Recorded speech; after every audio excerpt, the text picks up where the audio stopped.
Welcome back, everybody, to this episode of the Open Concept Podcast, where we are breaking down unnecessary walls and barriers that stand in the way of greatness. Guest today, Josh French, joining us from Kelowna of HS Masonry. I mentioned knocking down walls, but with HS Masonry, you are building some super, super solid walls, like real stone walls. And as a father of four, business owner, entrepreneur, investor, really happy to have you here, man. Welcome. Why don't you tell the listeners a little bit about you? Brandon, well, thank you so much for having me. That's a great introduction. Yes, we're not in the mood for breaking stuff down, but building the best. So, absolutely. So, yes, my name's Josh. We're based here in Kelowna. We run a number of different things, but my main focus right now is my masonry enterprise.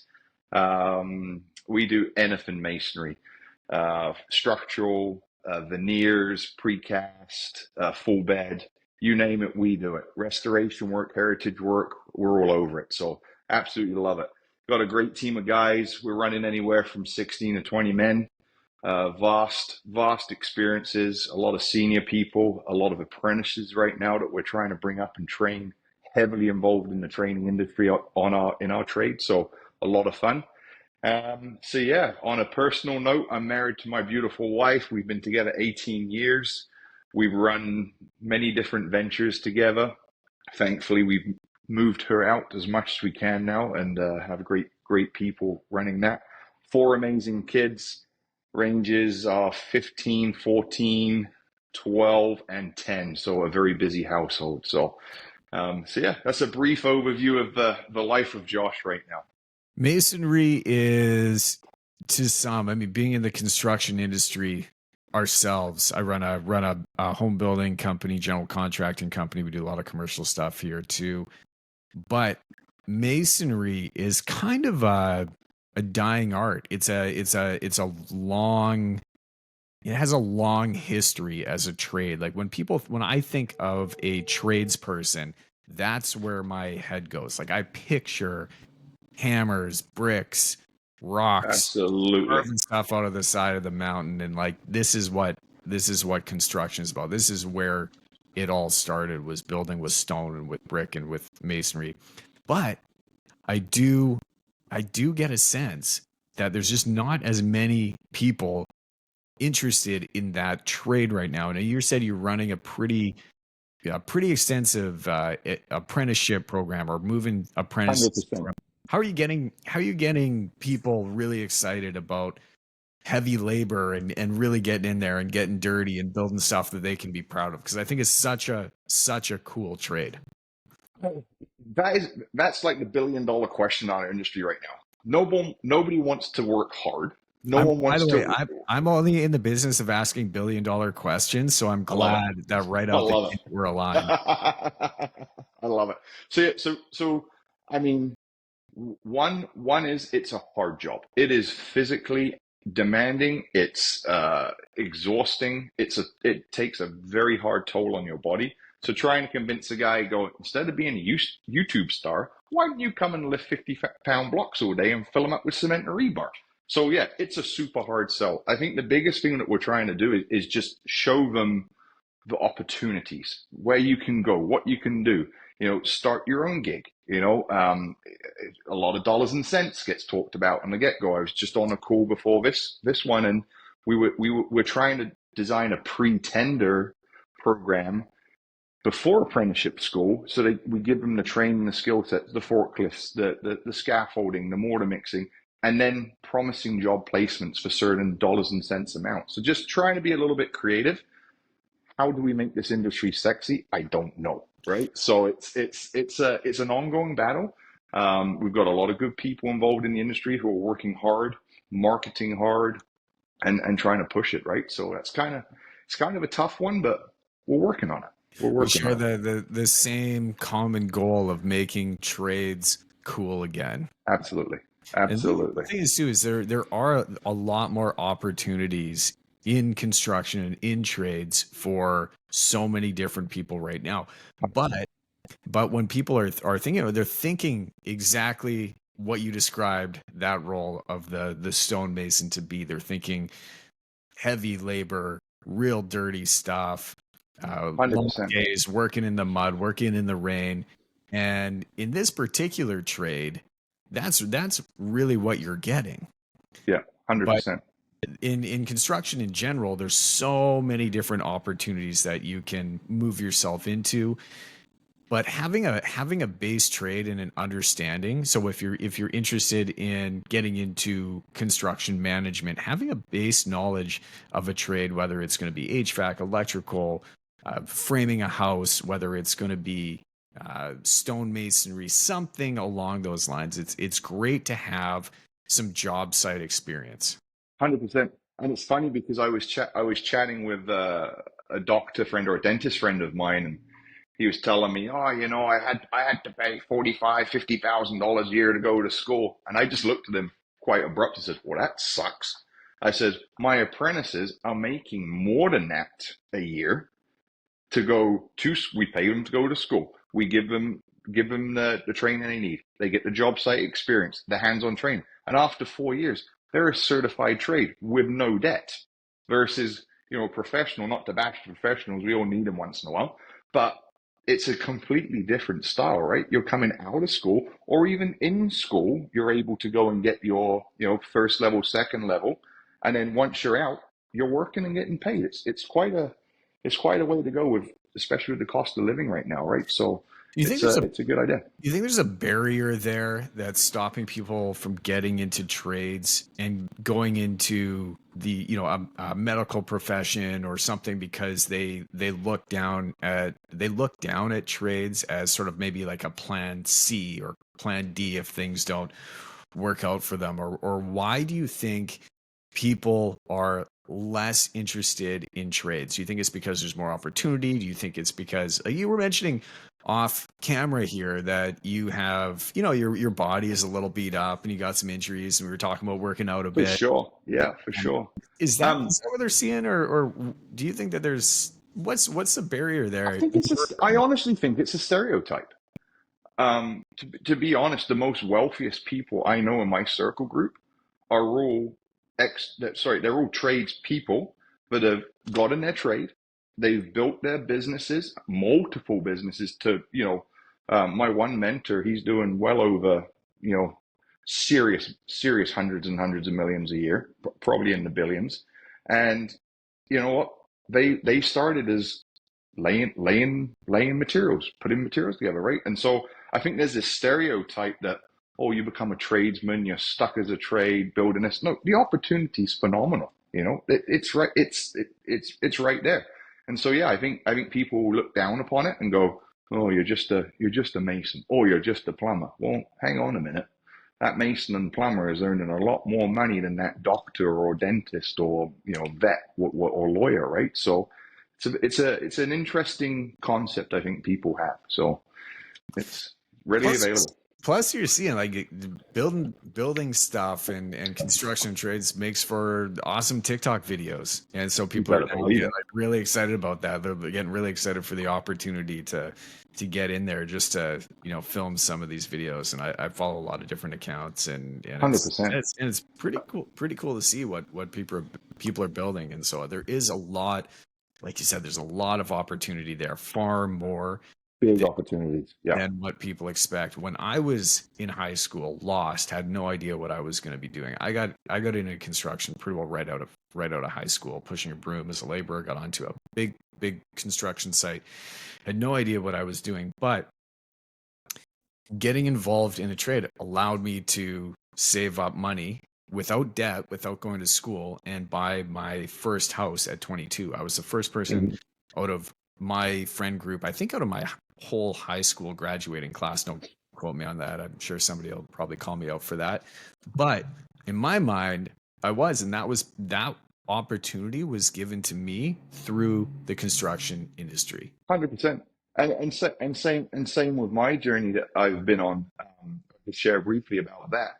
Um, Basically 13 years old, I was that kid at school that asked the question, why too much? And I didn't last. I was asked to leave school. I played a very, very high level of sport and was on that route to try and go professional. What were you I doing? was I played national tennis. You played national I know. I look at me now. I'm 250 pounds. I was 186 pounds soaking wet when I was 19. But You're no yes, that was Djokovic that was. on camera here, but man, that's good. I could see that. You got the I could see you moving around the court pretty quick. So that was my focus in life. I was playing sport. I didn't need anything else. I was already kicked out of school. I already was told I was stupid, right, by the teacher and the organization and the school system. Um, and then out of nowhere, we decided to emigrate to Canada. From So where? I was in England. So I came from the English system to the Canadian system, and we found out I had to go back and do 2 years of education. So I came back and started back into the Canadian side, found out this wonderful thing called the US has amazing sports scholarship program. Booyah, let's go. Um, and that was my goal. And I had started to frame houses when I was 18 years old. And before, it was just shortly after my 19th birthday, I was heading to the bar with some friends and as a passenger, and I ended up getting in a car crash. And I did some severe damage to my back and my neck. So my sports career ended that night, and I Way had too to early. I had to re kind of focus and re dial in where I'm going with things. And I ended up getting into construction. I married my wife at 19, very early, and we started a general contracting company and just did custom homes. We had no cash, so we did had custom and beg, borrow, and steal from the homeowner to get paid. We did a lot of barns, chicken and dairy barns, and then at 22, I have no masonry experience. I've actually never laid a brick or a block in my life. I've never. I'm not a brick tradesman by any means, a mason. So at 22, we purchased this company. That's a whole nother podcast story of what not to do when purchasing businesses, spend the finance, blah We're blah blah. probably gonna get into that a little bit Absolutely, in this podcast. yeah, So we'll be on the next absolutely. one, but it'll be probably on this one. So for that stereotype that you can't do anything as a tradesman, I'm not a tradesman. I've just grown, purchased contracting companies. I'm now 38, and we have a phenomenal life, and that's what this has provided for us. So there's definitely a stereotype, but I think the opportunity is endless. The earning amount is you can earn whatever you want to earn as long as you're willing to put the time and the risk in. What did the company look like before you purchased it? And why did you purchase this company? What did that look like? It's a lot smaller. Uh, Generationally, I think it was the third generation was running it. I have to be careful on my opinions on a certain thing because it wasn't the greatest deal. Looking back on it, was not the greatest deal that we did, but I made the decision based on the wisdom and knowledge I had at that time. So no regrets. That just That's right. That's that's what I all knew. we can do. That's all What we I can knew. do. So I think they were pushing anywhere. I think it came about 8 guys when we brought it. The owner was doing a lot of work, et cetera, et cetera, et cetera, and that was 15 years ago. Um, and the learning curve was massive. The financial mistakes were huge.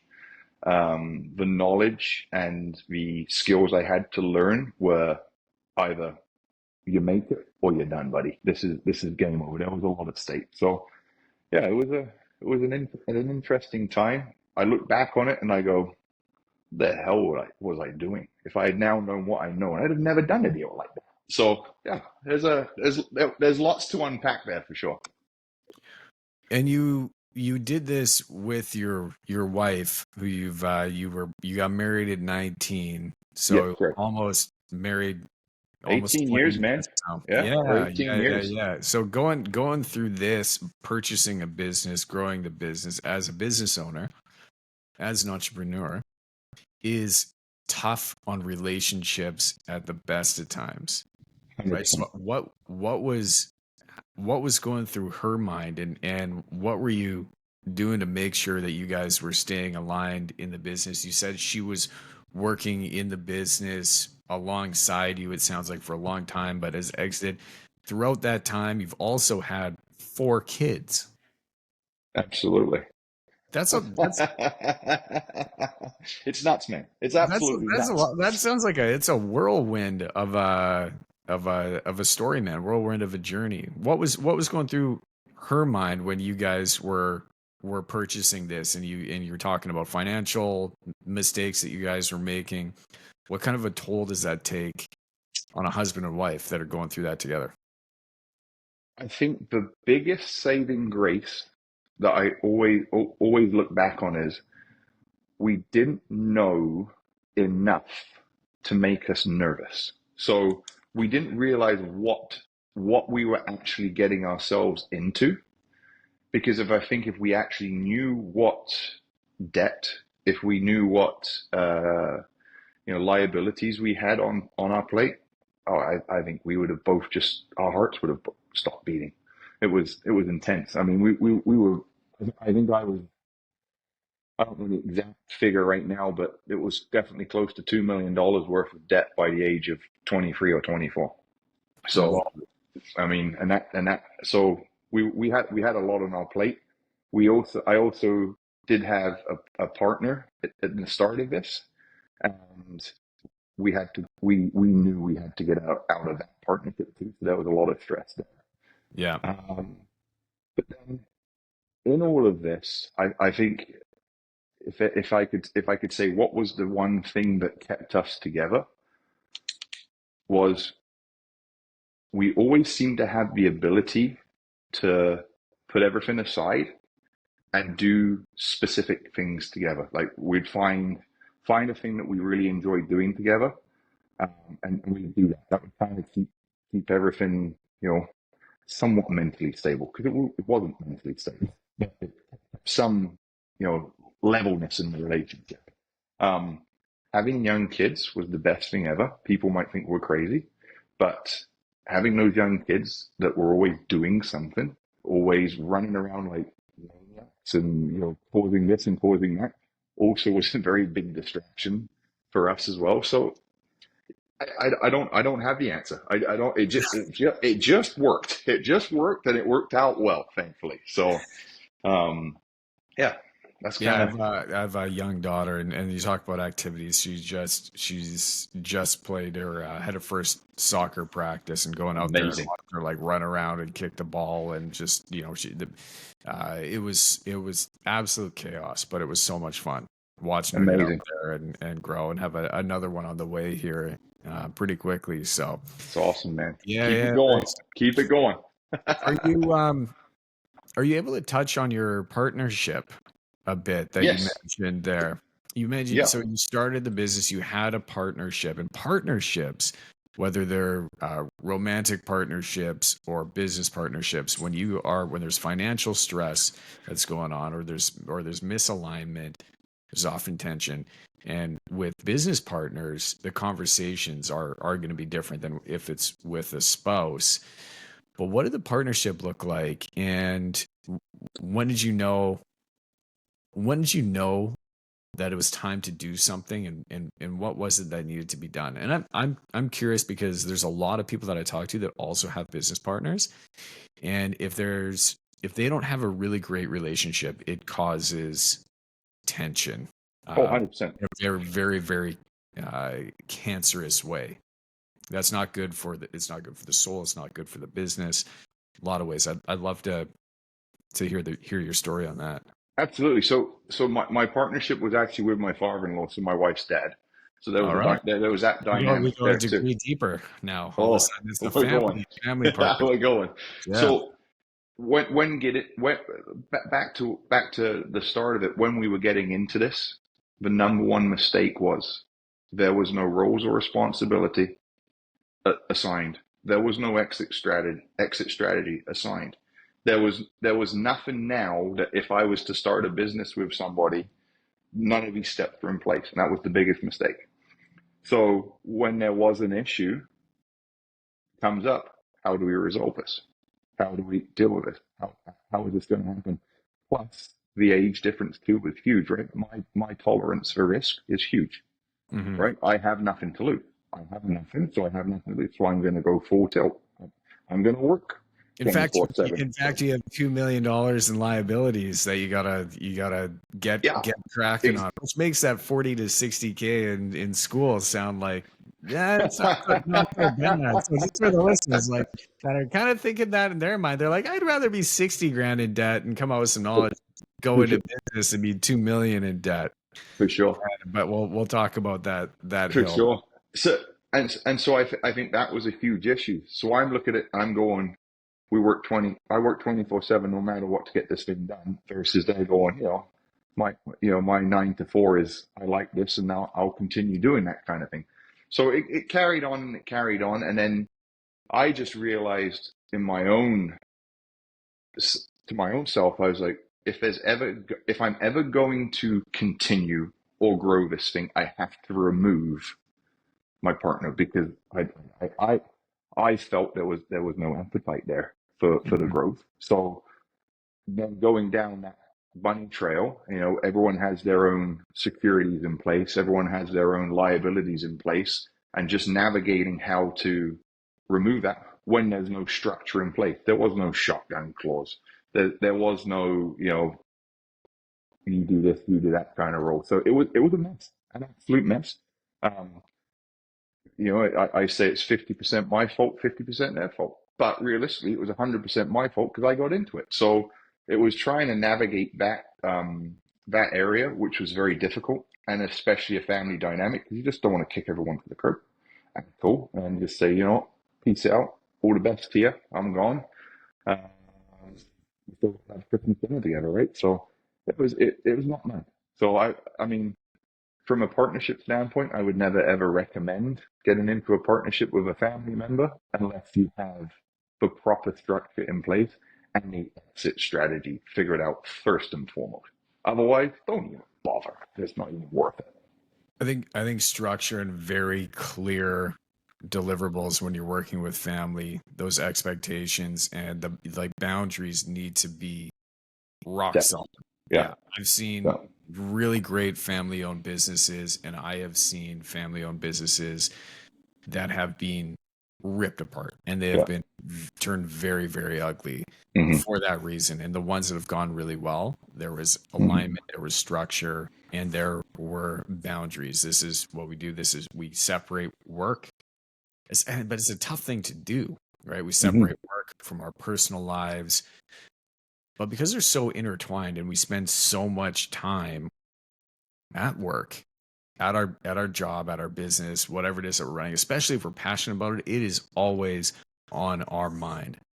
So Well, quick. and the crazy and had this dynamic too as well. Me and my wife homeschool our kids, so there was a dynamic in place there too where Whoa. we've been at the office at 11 o'clock at night, four young kids trying to get them to finish their math work and history work, and we're trying to get payroll done. Like it was nuts. That's a bit of a psychotic laugh right there. I can see in Ah, your eyes like you're a psycho oh man, in the I you best know way. In the best way. I mean it absolutely, with all my absolutely. heart. Absolutely. So There's I think one of these days I will sit down and write a book and go, what not to do in business. And you know what? I always said whenever people were talking, whenever I'm doing interviews like this, I really don't regret what we've done and what we've accomplished now sitting here.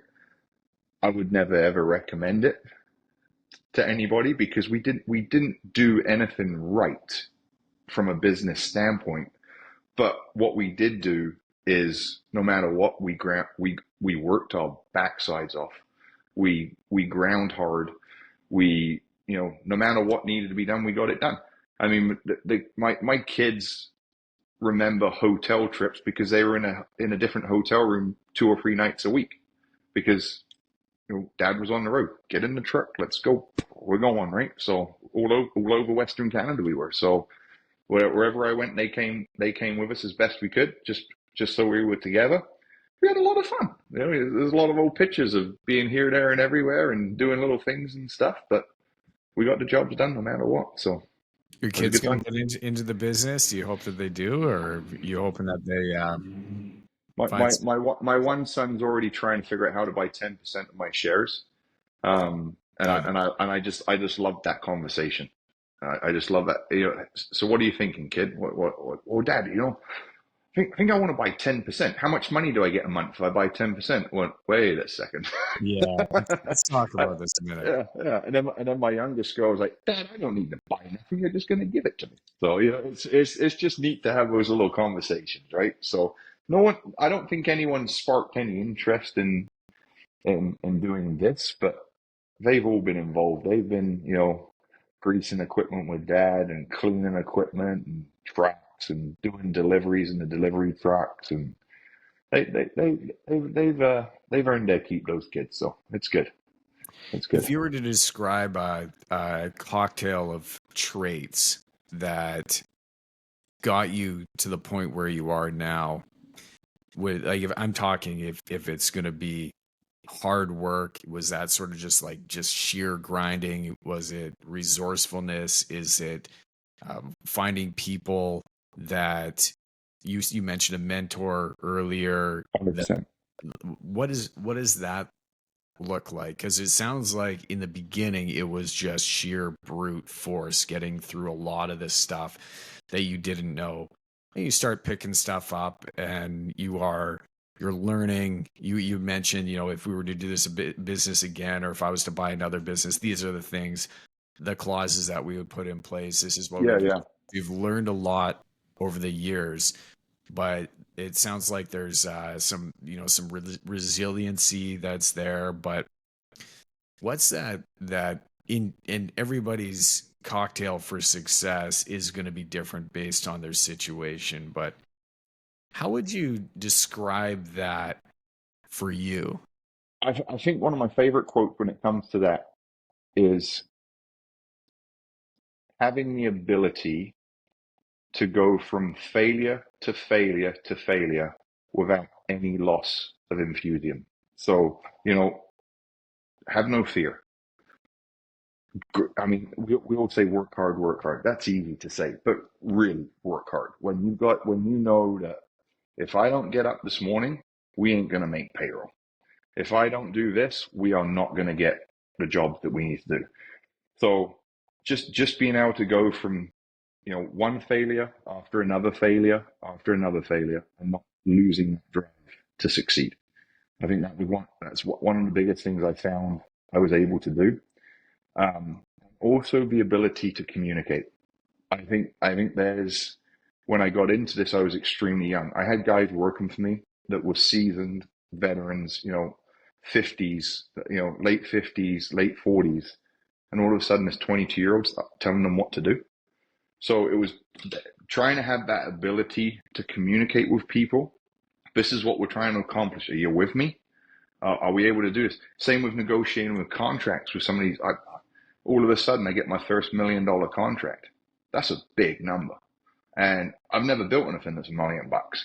So now I'm trying to go, oh, what does this term mean? So just being able to, you know, have that ability to communicate, talk to people, ask questions, and then realistically, what that flowed into was the ability to surround myself with top-notch people, and that's when my mentors came in and going, "Hey, you're an amazing person.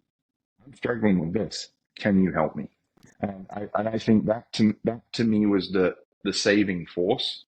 And we can get into that a bit more later on for sure. But having that mentor and those right people around you and in your circle that, you know, you can pick the phone up at 2 in the morning and go, I got a real big problem. What do I do? And then just being able to sit down with them or on the phone and just kind of lay it out. That was huge for me. That was huge. How do you gain the respect of people that have been in the business 3 decades? You're senior, you're 22, you walk onto a job site, you're the new owner of the business. You can't just say, hey, respect me, I'm your boss. That doesn't fly. How do you gain You, how do you gain I think you earn that respect and you do whatever it takes to get it done. Um, that would be my, you know, and your word is huge. If you say you're going to do something, do it. Don't just, you know, oh, don't worry, boys, I'll get that ready for you. And when you come in at 5 o'clock in the morning. If you're going to tell them you're going to get something ready for them, you darn well better make sure you get it ready. So I think that's just honoring your word, being a man of your word, being honest with them. And you know what? There was times where I just went, I actually don't know what to do, guys. What would you do in this situation? So yeah, stuff like that. Yeah, it's a tough one. I've had Yeah. to deal with that. I mean, I started the company here when I was 23 years old. So making those first hires Hmm.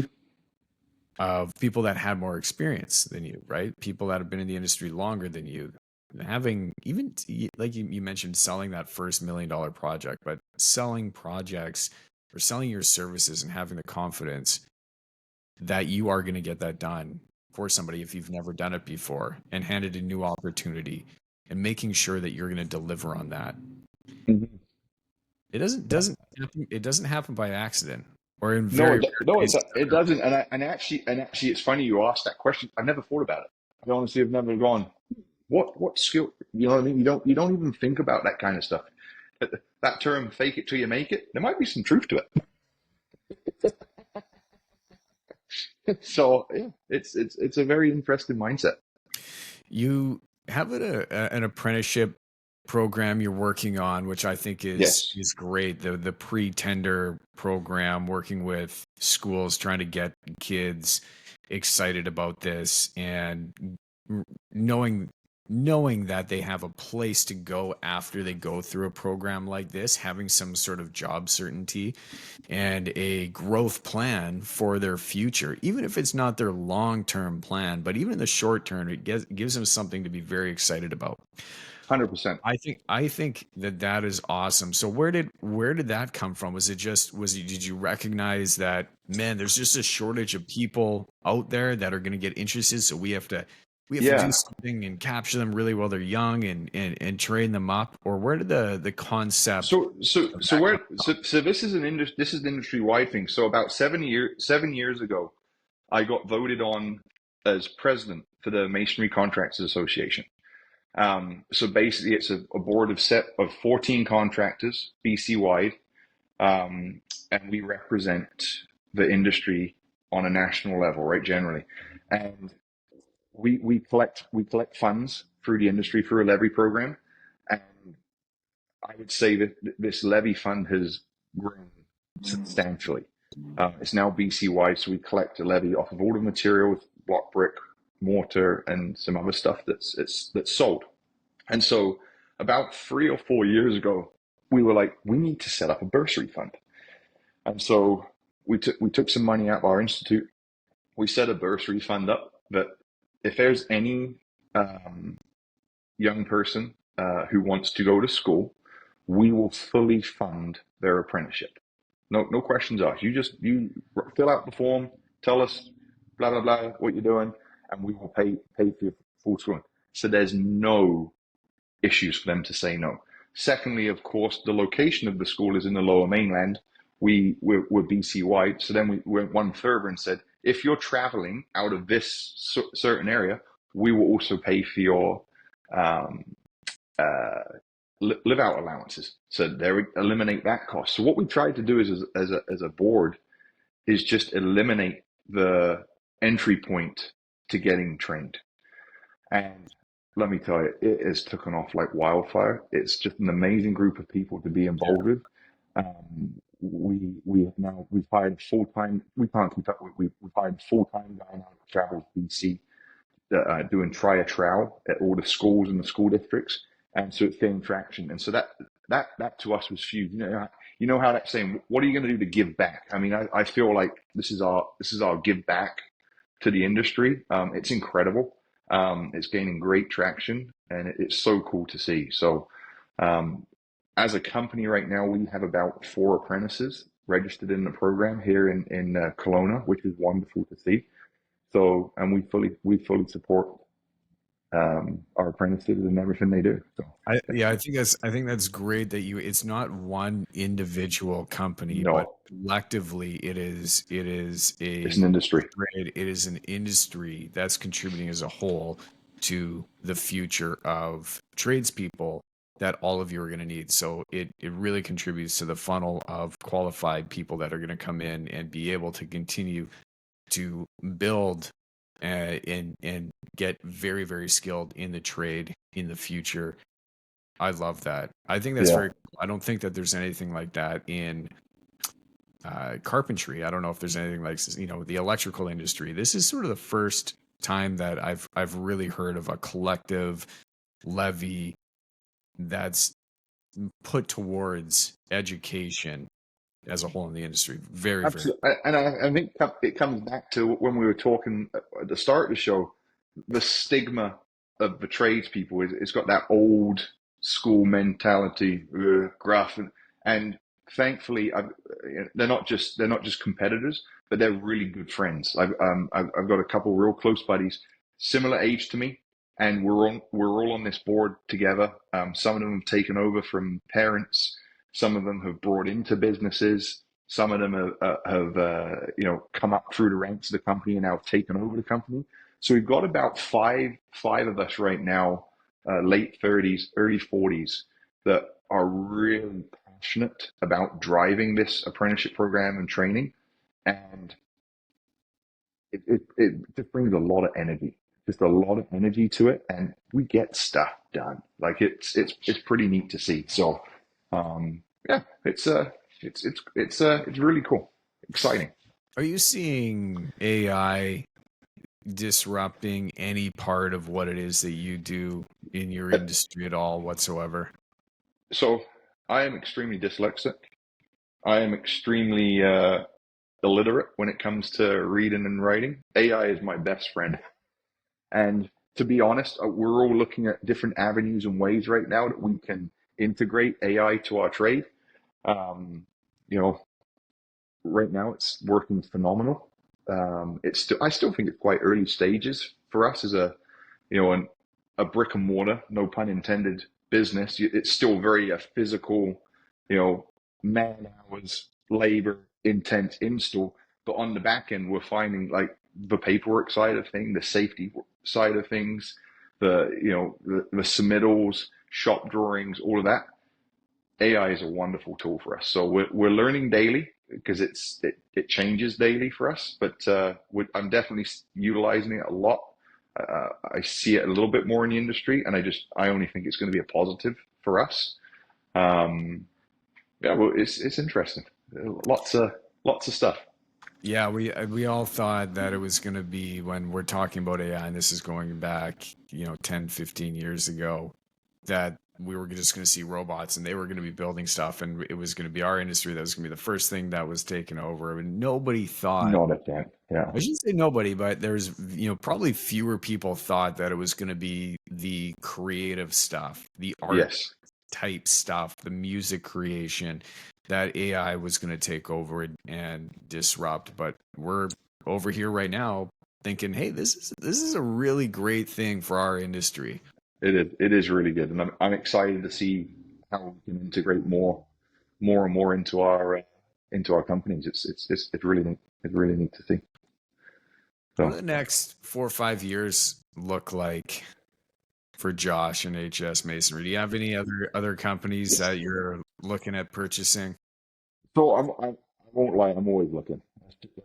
That's just kind of who I am. I'm always looking at different things. I have another project I'm working with a mentor right now in the water business, um, bottled water, um, exports, all that kind of stuff, custom labels. Yeah, just little stuff like this, right? A little bit of HS masonry, bottled water, and stuff like that. So Yeah. yeah, so I dibble dabble in that. Um, I don't foresee myself exiting this anytime soon. Um, I see a lot of growth potential for our maintenance side. Jobs are getting a lot larger and more complex, so we're focusing on that kind of stuff because trying to enter into those kind of jobs is not someone can do. Someone's not just going to show up with a wheelbarrow and shovel and go, I'm going to go build that 46-story skyscraper. So we're kind of diversifying into different markets. Um, so that would be kind of our next 5 year kind of strategy.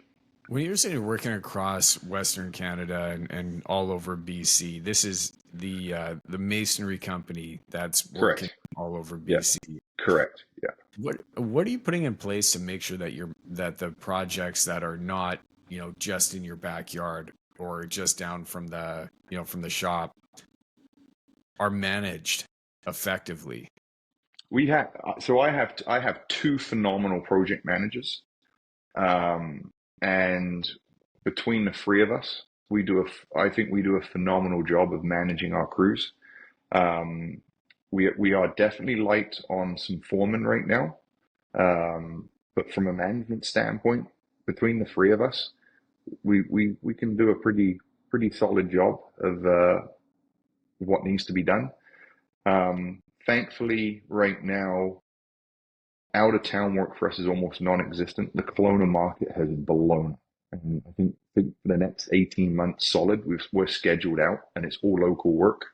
We've got a couple of infrastructure projects, some big schools, some big rec centers, two towers, and some other water treatment plant stuff. So right now, keeping the thumb on the pulse on the in-town stuff is wonderful. But from an out-of-town perspective, we've always had a really good management team that we can send at least one out there and keep a good grasp on things. So we're quite blessed in that way.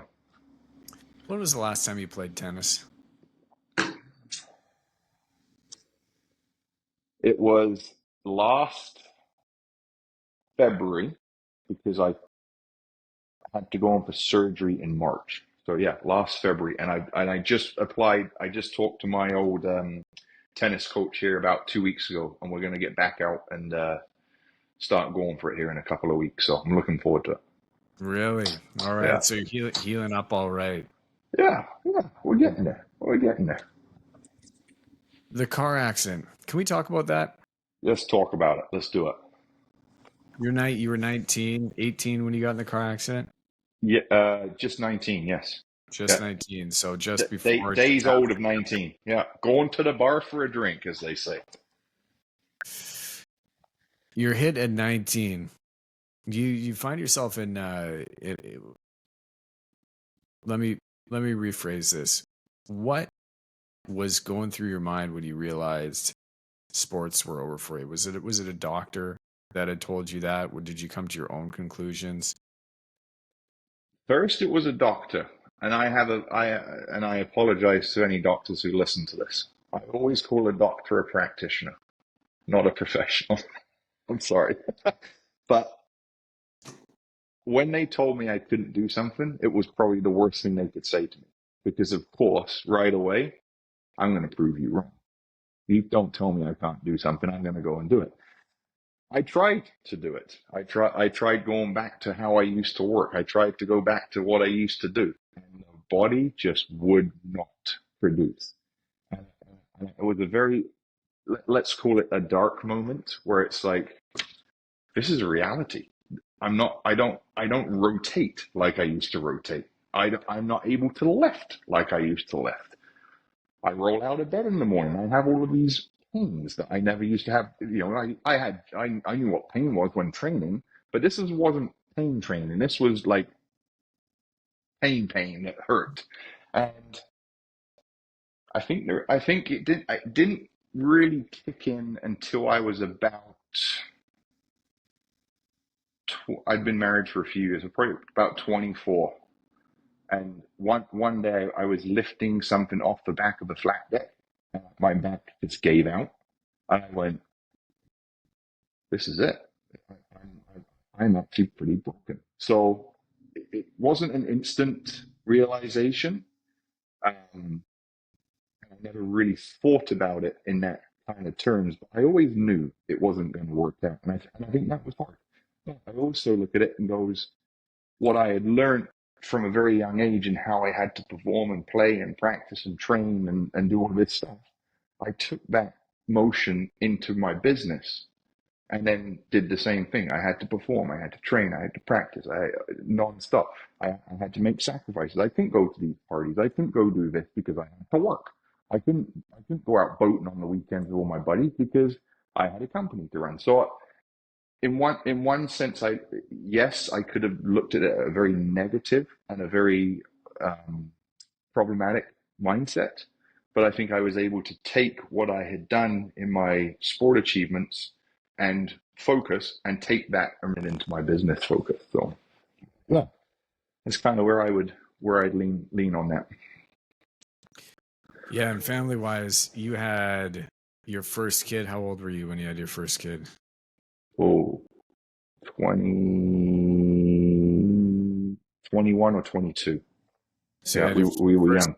first kid at this point, fresh off the injury, Yep. and you were just purchased I just this so mess. we literally we brought the business in the November the 1st, and then Adana was born in January the 11th. So yeah, it's yeah, pretty pretty tight, pretty tight. So How quickly do the first years in business move?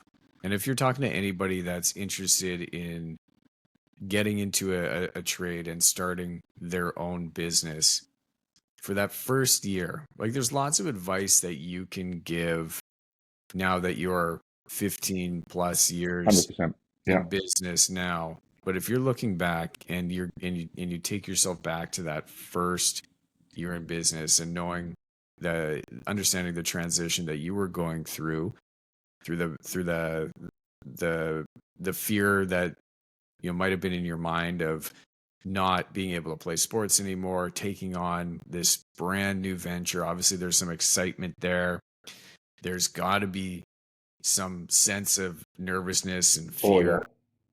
What would you 100%. tell somebody that might have that same sinking feeling? They're looking at making a jump. They're maybe in a bit of a dark place themselves and they need some change and they're considering getting into business for themselves. What do you tell them to look out for in their first year of business? I think you have to realize that uh, the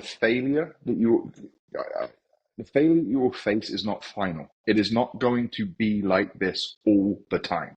You're going to go through a season of struggles.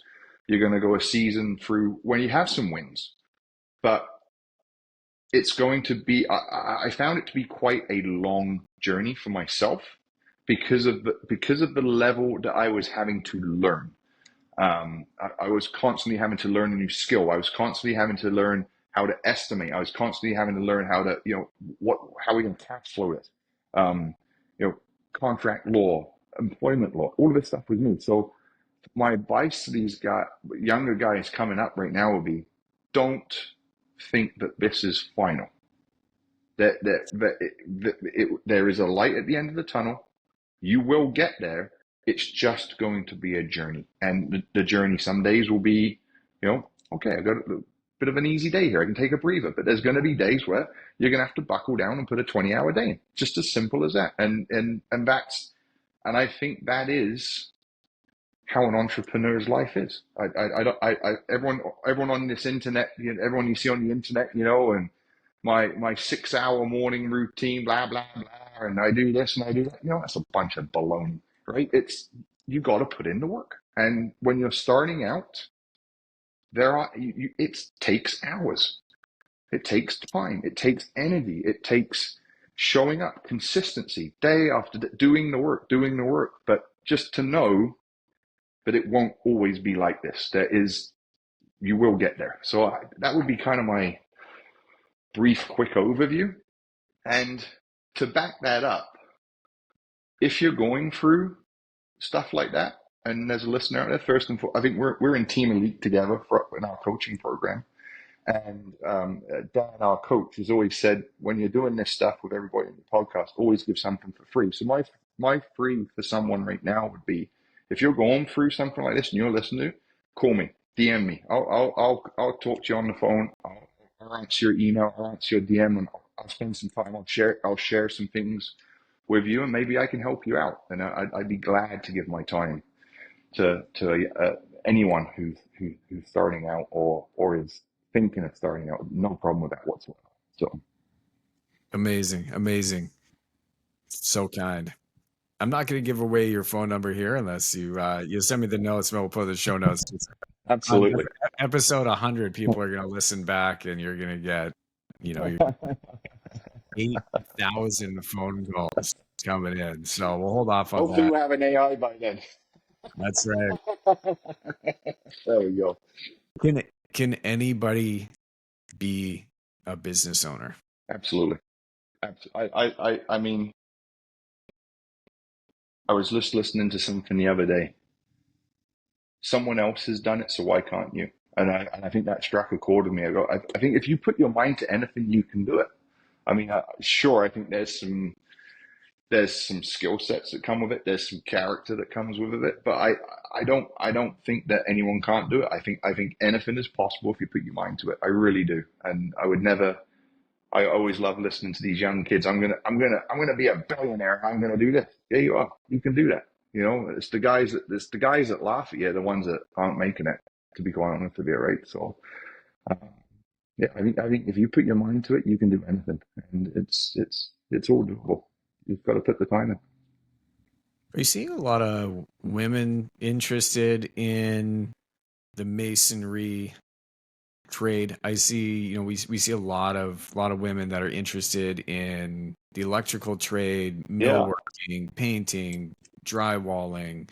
They're on framing crews, and we're seeing lot more women interested in construction. Are you seeing that in the trade of stonemasonry?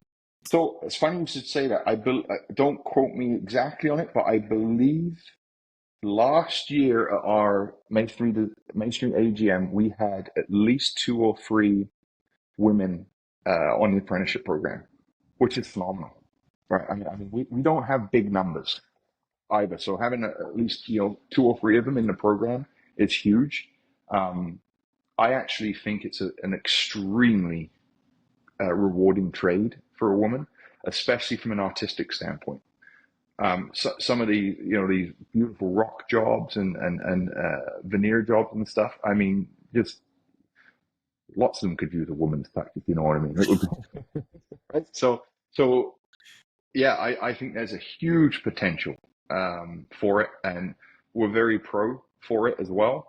100%, 100% agree. I don't think this definitely would be a male dominated trade. You don't see many females in it, but the potential is 1,000%, and it's awesome to see these younger girls coming into the apprenticeship program. So it's awesome.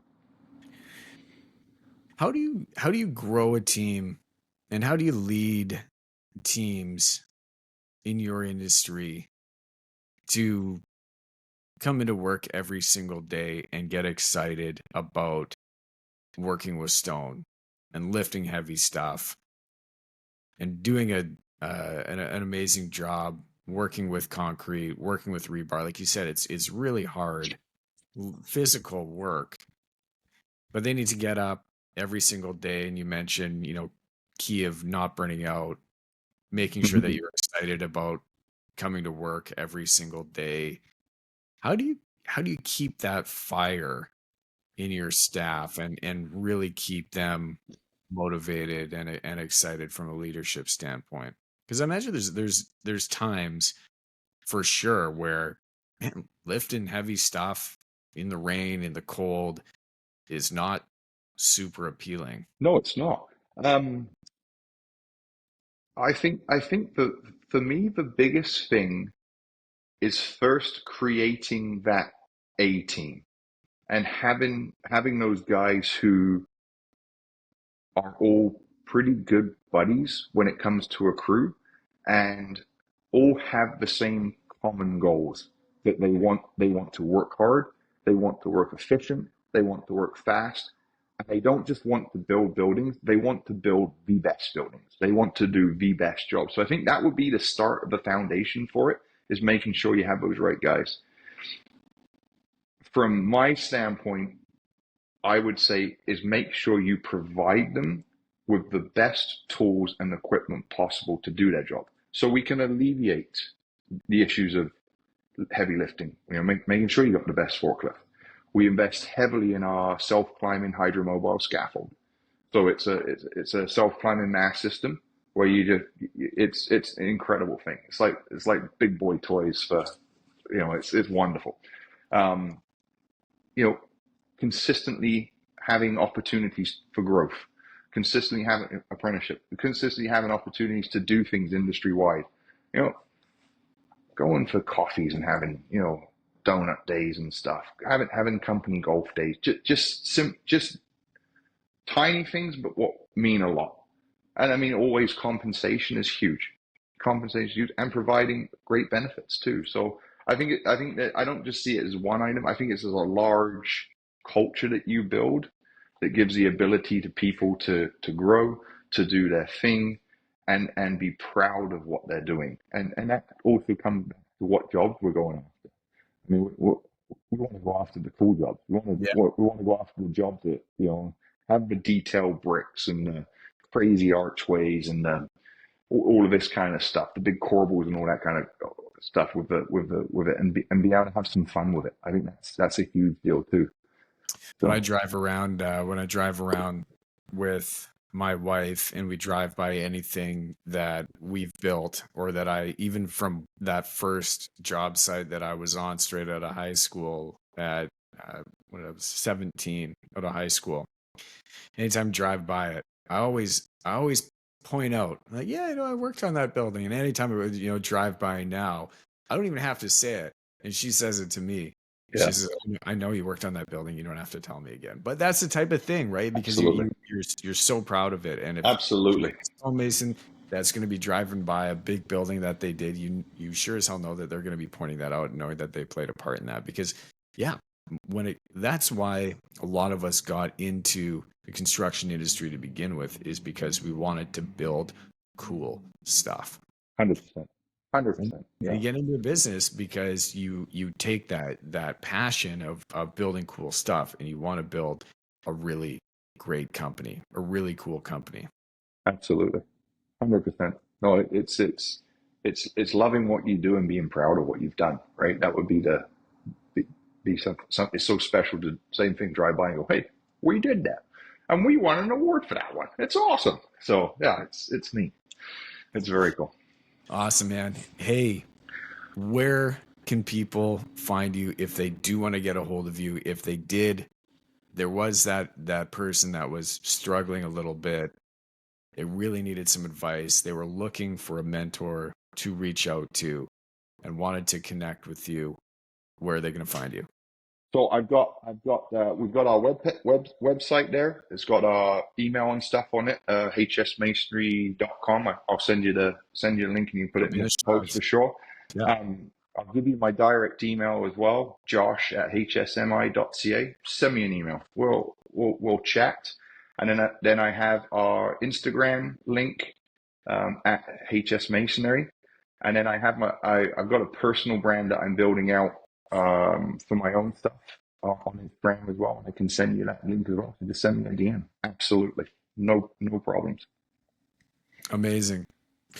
Josh, you got to come back and do this again, because I know that there's a Well, lot you know more. what? I think we should do it in person. That would be what I'm in Vancouver twice a month, so Yeah. we'll make it work, and I would definitely come down and do it in person. Let's line it up. Let's get you Yeah. into the studio, because right now I know we had some Oh, recording issues, like I logging. said, I'm not technically advanced.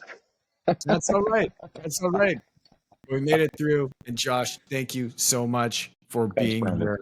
No, Congrats appreciate your time. on all your success. Really looking forward to doing this in person. And until next time, all you listeners out there that are still with us, have yourself a blessed day. Rock and roll. Thanks so much.